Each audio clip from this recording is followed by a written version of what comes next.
아멘. 오늘 새벽에 이런 거 잘 안 하는데 옆에 계신 분들과 인사하시겠습니다. 오늘 참 아름다우십니다. 아유, 오늘은 독수리 팔형제입니다. 1호부터 8호까지 오늘 다 나오셨습니다. 너무 아름다운 새벽이네요. 참 좋네요. 새벽에 뒷자리에 앉아서 이렇게 기도 잠깐 하는데 참 좋다 이런 생각을 하면서 하나님께 감사하는 기도를 좀 드렸습니다. 오늘 저는 본문의 말씀을 통해서 총체적 타락, 전방위적 죄악, 총체적 타락, 전방위적인 죄악이라고 하는 제목으로 하나님 말씀 증거하겠습니다. 1절부터 보실게요. 1절에 보니까 여섯째 해 여섯째 달 초닷새라고 말합니다. 요때 에스겔이 하나님 앞에 다시금 환상을 보게 되는 시점이죠. 에스겔서 1장에 가보시면 1장에 가시면 에스겔이 처음으로 하나님의 환상을 본 때가 언제냐? 5년 4월 5일이라고 말합니다. 5년 4월 5일 그 첫 번째 환상 이후에 지금 이제 6년 6월 5일이니까 얼마나 지난 거예요? 약 1년 2개월이 지난 거죠. 1년 2개월이 지난 후에 하나님께서 에스겔에게 다시 한번 환상을 보여주십니다. 그러니까 7장과 8장 사이에 7장과 8장 사이의 시간적인 간격은 약 1년여의 기간이 흐른 뒤에 예언자에게 하나님께서 환상을 보이시는 장면이죠. 그런데 그 1년 2개월 동안의 에스겔이 어떻게 살았는지 우리는 좀 생각해 볼 수 있을 것 같습니다.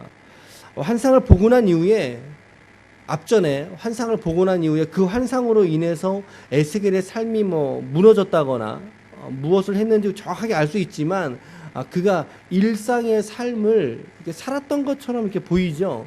말씀해 보니까 집에 앉아 있었다라고 말합니다. 집에 앉아 있었고 유다의 장로들도 에스겔과 함께 있었다. 장로들이 내 앞에 있었다. 이렇게 이제 이야기를 하죠. 여러분 우리가 특별한 경우에 특별한 때에 또 꿈이나 때로는 환상이나 그런 신비적 경험을 하게 될 때도 있습니다. 어쩌면 있었을 테고 또 앞으로도 있을지도 모르죠. 그러나 중요한 것은 무엇이냐면 그 꿈이나 환상으로 인해서 여러분과 우리의 일상이 무너져서는 안 된다는 것입니다. 우리의 일상이 무너져서는 안 된다는 거죠. 오히려 하나님은 때로는 꿈과 같은 특별한 계시의 방법을 당신의 성도들에게 여셔서 내가 어떻게 살아가야 될지 또 우리의 자녀들이 그리고 우리의 교회가 어떻게 세워져 가야 할지에 대해서 때로는 보게 하십니다. 우리의 믿음으로 취하게 하시죠. 물론 하나님의 계시는 성경 66권으로 종료가 되었습니다. 그러나 우리가 우리의 삶에서의 경험이 그렇습니까? 그렇지 않더라는 거죠. 때로는 하나님께서 꿈으로도 말씀하시고 우리에게 어떤가 마음의 확신과 마음에 주시는 어떤 부담을 통해서 하나님의 뜻을 우리에게 깨닫게 하실 때가 있다는 거죠. 그럴 때입니다. 그럴 때 오늘 우리는 우리의 일상의 삶을 우리는 살아갈 수 있어야 되겠다라고 하는 것을 우리가 말씀을 통해서 깨닫게 되죠. 오늘 에스겔을 보십시오. 그는 하나님의 완전한 심판의 예언을 듣고 보았음에도 불구하고 오늘 그가 일상을 살아가고 있지 않습니까? 일상을 살아가고 있습니다. 심판을 받은 이스라엘을 염려해서 오늘을 살아가지 못하는, 다시 말하면 일상이 하나님의 예언으로 인해서 망가지지 않은 그렇게 건강한 신앙의 형태를 가지고 있더라는 것입니다. 오늘 여러분들도 하나님의 말씀을 듣고 받고 그리고 더 나아가 하나님의 뜻을 깨닫게 될 때 오히려 그 뜻으로 인하여 여러분들의 일상이 든든한 반석 위에 세워질 수 있기를 축복합니다. 믿음 위에 세워질 수 있기를 축복합니다. 흔들리지 않는 확실한 믿음 위에 우리의 삶이 올라설 수 있어야 된다라고 하는 것입니다. 그것이 에스겔의 영성이었습니다.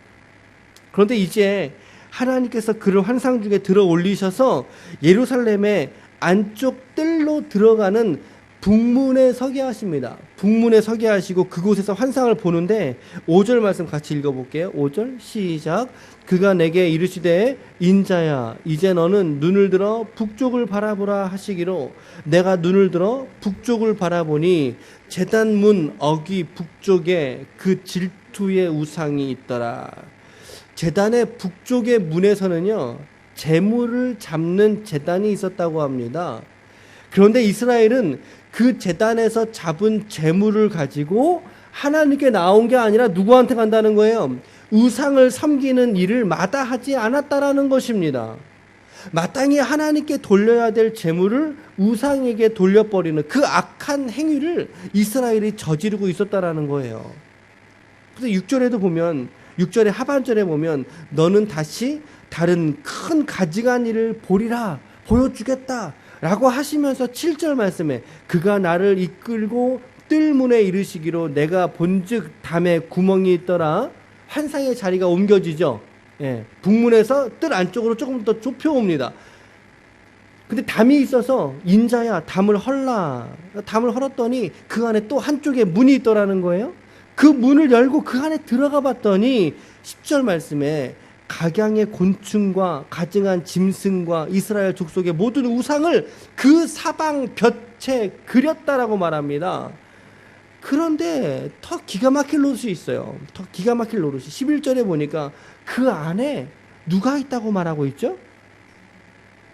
네, 그 안에 이스라엘 족속의 장로 70명이 그 앞에 섰고, 그리고 사반의 아들 야사냐도 그 가운데 섰고, 각기 손에 향로를 들었는데 향연이 뭐같이 오르더라?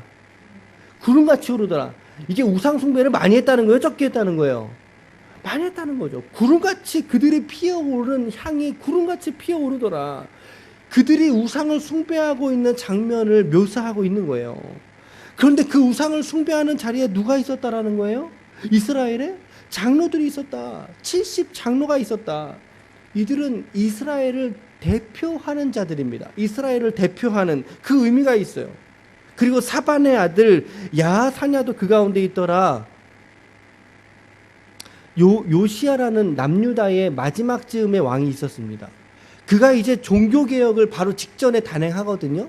이 에스겔의 환상 바로 직전에 성전에서 발견된 하나님의 율법을요, 누군가가 크게 읽어드렸어요. 왕이시여 이런 말씀이 있습니다 라고 하면서 하나님의 말씀을 들어 읽었단 말이죠. 아마 신명기 같아요. 그 말씀을 들어 읽었을 때 요시야가 그 말씀 앞에서 크게 자복하며 엎드러집니다. 크게 울면서 종교개혁을 왕으로서 단행하죠. 그런데 그 율법을 읽었던 사람이 사반이라는 거예요. 그 율법을 읽었던 사람이 사반이에요. 그러니까 그렇게 종교개혁의 일꾼으로 쓰임받았던 아버지가 사반이었는데 그 종교개혁의 아들, 종교개혁자의 아들이 우상숭배의 자리에 이렇게 함께 있더라는 거죠. 기가 막힐 노릇이죠. 기가 막힐 노릇이죠.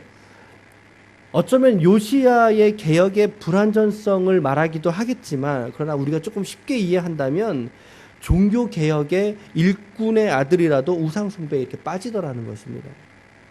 그런데 여기에 머무르지 않고 14절 같이 읽어볼게요. 14절 시작.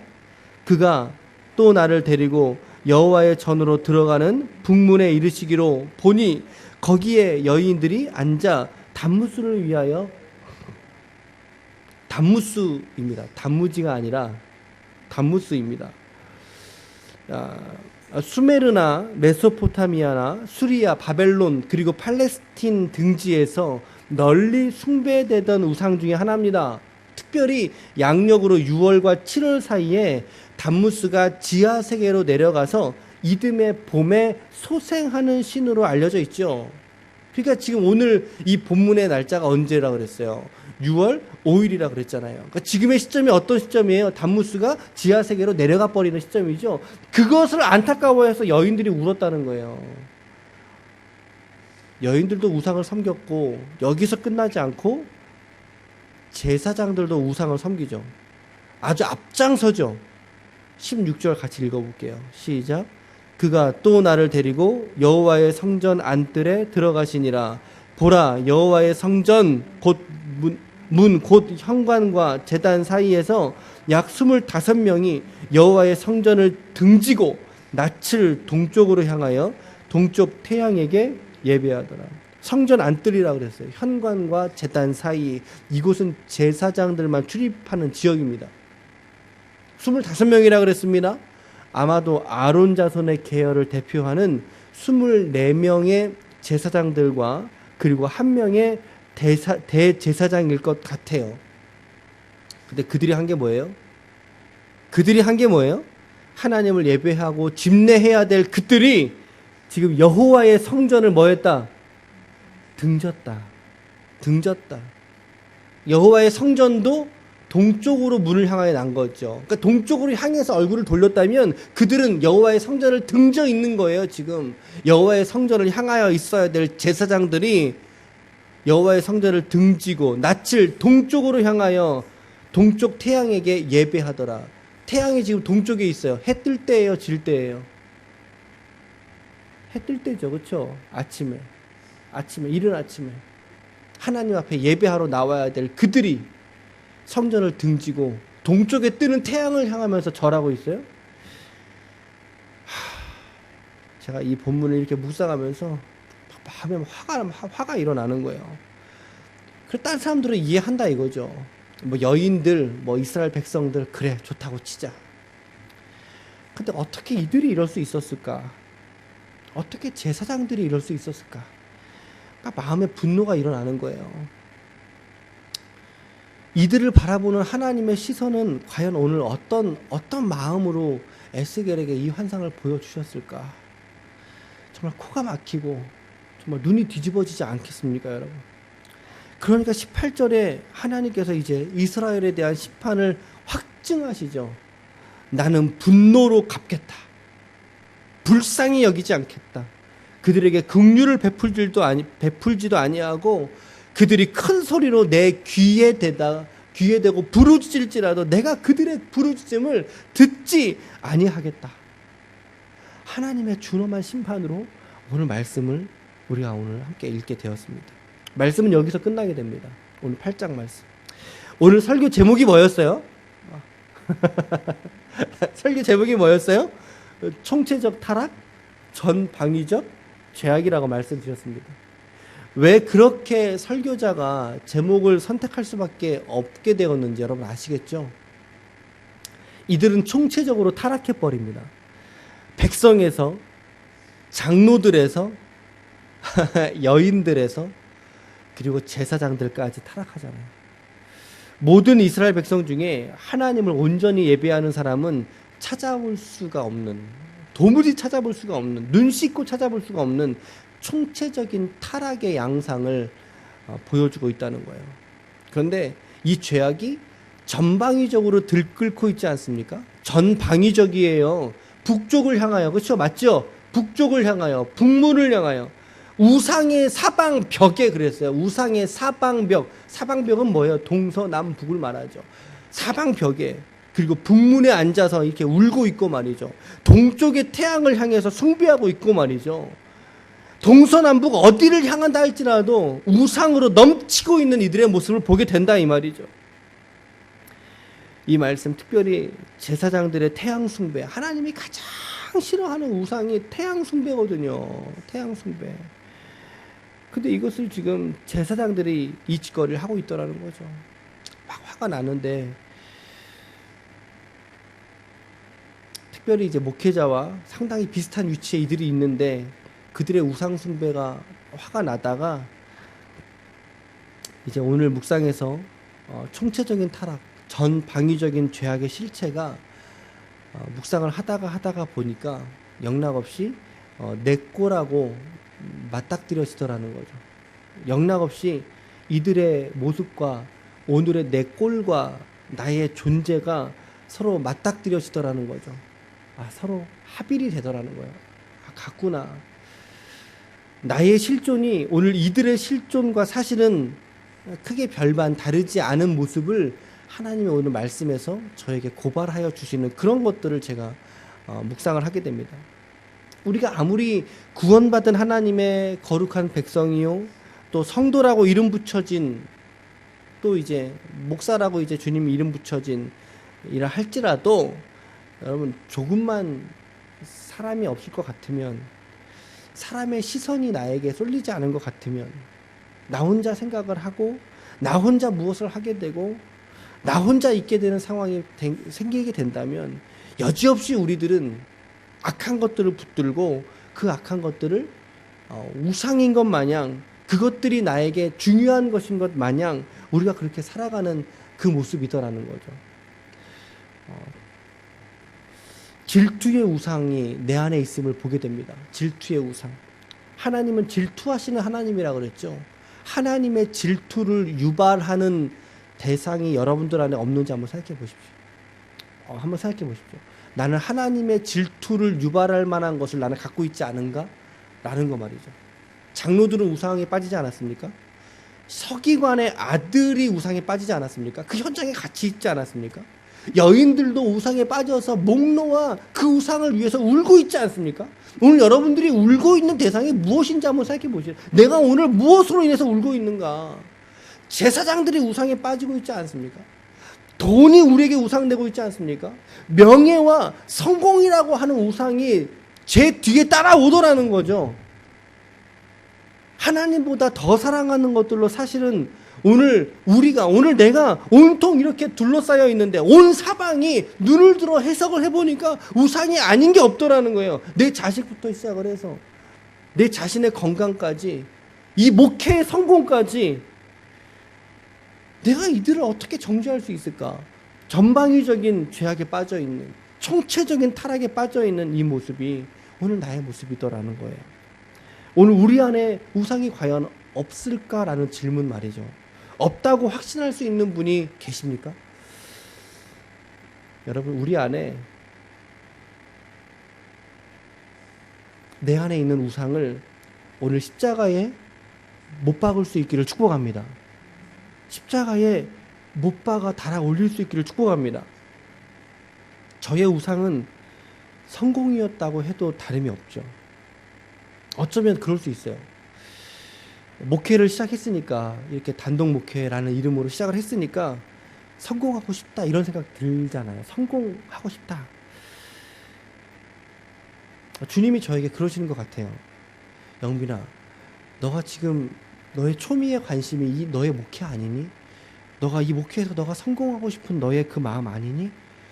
너 그거 가져다가 십자가에 죽은 예수와 함께 십자가에다 못으로 그거 박아버려라. 그거 너 박지 않으면 주님이 원하시는 목회 너가 할 수 없다. 라고 하는 묵상으로 이어지더라는 거예요.